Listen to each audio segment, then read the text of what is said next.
Now up 3-0 after setting the record for the largest win by a number 8 seed in playoff history by beating the Boston Celtics by 26 in South Beach, it's actually laughable that ESPN's BPI gave the Heat a 3% chance of winning this series. Jimmy Butler's own Grant Williams and Al Horford has Grant poked the bear back in Boston for Game 2, fueling Butler to a beastly 27-piece, but the very talking point that determined the fate of Miami from my perspective coming into this series, that being their role players, they were the ones who stole the narrative in Game 3.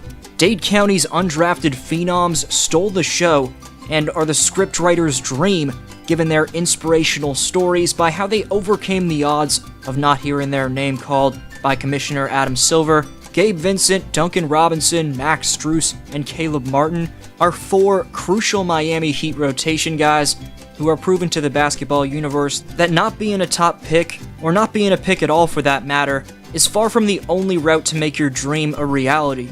The respective journeys from Vincent, Robinson, Strus, and Martin have been inspirational, and the 4 just combined to outscore the Celtics' entire starting 5. In terms of plus-minus, these undrafted phenoms combined to outscore Boston by a mind-boggling plus 78 when the 4 graced the court. In terms of the rest of their numbers, Gabriel Namdi Vincent, the nuclear bomb, torched the Boston defense with deep-range shots like a man possessed, pouring in 29 points to outscore both Jason Tatum and Jaylen Brown by himself. Caleb Martin was a team-high plus 34, combining with Vincent to make 10 threes. Duncan Robinson came just 4 points short of matching the total of Boston's duo in the Jays by pouring in 5 threes and finishing with 22 off the pine. Stay tuned to see how it was an absolute assassination from the New Age Heatles, whether or not they're capable of finishing their business with 5 more W's to secure franchise championship number 4, and how they ultimately bullied Beantown. This blowout got so bad that Heat fans started the "We Want Haslam" chants. What a story it would be, by the way, if Miami could win Udonis a ring in the final year of his career. But Jason, I'm humbly one of the best players, Tatum, has now posted 0 points in the fourth quarter 3 times in a row. For the Celtics, blaming Coach Mazzulla seems like the easy route to take, and while I'm not saying he doesn't deserve any of the blame, there's only so much he can do if his players don't buy in. Mazzulla embraces a lot of the blame, which in turn gets him a lot of the blame, but as a rookie head coach, an Eastern Conference Finals appearance is a solid accomplishment. Bottom line is, if you were going to suspend Udoka for the season, it may not be appropriate to blame Mazzulla for replacing him as best he could, but maybe some of the blame goes to Brad Stevens. However, the most recent report regarding Mazzulla stemmed from Brian Windhorst, who said, quote, "There's a wave of anger from New England and a rising expectation elsewhere. Joe Mazzulla will pay the price for this 0-3 hole the Celtics find themselves in." Jaylen Brown has also been really bad in this series, which we can't fault Mazzulla for, as JB is shooting 37.7% from the field, 10% from 3, and 50% from the foul line while being a minus 26. For a duo that I've labeled in the past to be the most talented in Celtics history, to have 21 assists to 23 turnovers is, simply put, embarrassing.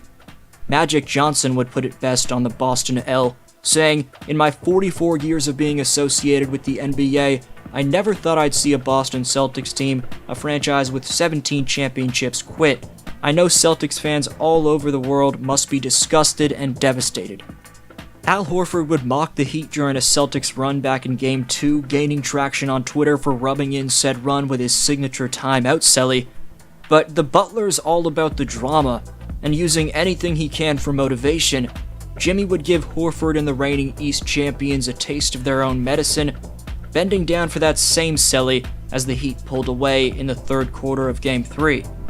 By the looks of it, Jimmy seems to have infiltrated the Celtics lair, if you will, as Smart would say to him during the game, as heard during a broadcast with magnified audio, "We beat y'all last year, we good, stop talking the whole fucking game." On a separate note, Gabriel Namdi Vincent is about to receive a massive payday, as the 4-year product of UC Santa Barbara has an easy-to-time-up quick-twitch jump-shooting release that he can utilize seamlessly whether he's spotting up or taking it off the dribble. The 26-year-old who spent 2 years with the Stockton Kings of the G League after not hearing his name called in 2018's draft will now be eligible for a massive payday come 2023 summer. A report from Shams just under a month ago stated, "This is a guy that's going to go into unrestricted free agency. He's going to have a significant market around the league as a guy that can not only potentially start, but also come off the bench." Gabe is in the final year of his 2-year, $3.5 million deal he signed with the Heat in August of 2021. With a cap hit of $1.6 million this season, Vincent will likely have secured 10 times that big of an annual bag at this time next year. Gabe would say post-game with the TNT guys that Boston isn't going to lay down, to which Chuck responded with, "Yeah, clearly you didn't watch the game tonight." Considering through 3 games of the NBA's Final Four, Gabe's averaging 18 points on a shooting split of 61-56-100, equating to a ridiculous 83% true shooting mark, who knows how much this man will be getting paid come 2023-24. Gabe would be the first player in NBA history to average 15-plus points per game on a 60-50-100 split in the Eastern Conference Finals. In addition to those 18 points, Gabe's also been solid defensively.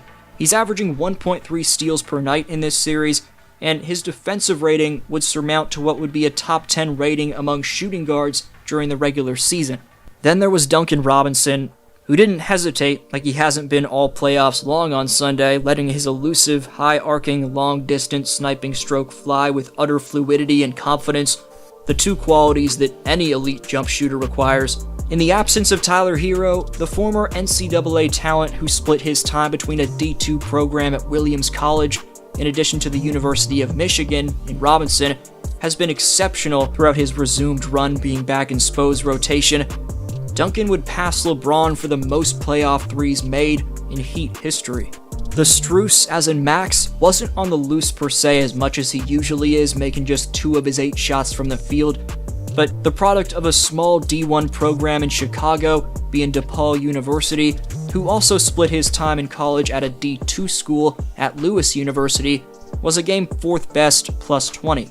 Yet another undrafted phenom for Miami who split his time between 2 programs in college in Caleb Martin, who played at NC State for 2 years and then Nevada for another 2 years, followed up a playoff career high of 25 points, which he posted in Game 2, by in 35 minutes being a team high plus 34 in Game 3.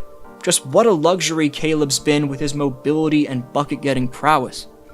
All credit goes to Pat Riley in the front office, in addition to Coach Eric Spoelstra, who's on the same page with Riley.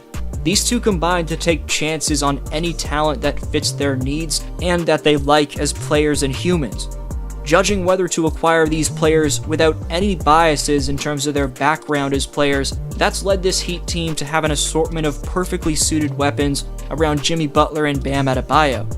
Speaking of Bam, man was an absolute force, either on the low block or catching lobs in the pocket. Man had a couple massive throwdowns. Only 13% of my audience is subscribed, so please subscribe if you enjoyed that video, splash thumbs up for the YouTube algorithm, and follow at DFlowHoops on Instagram and Twitter.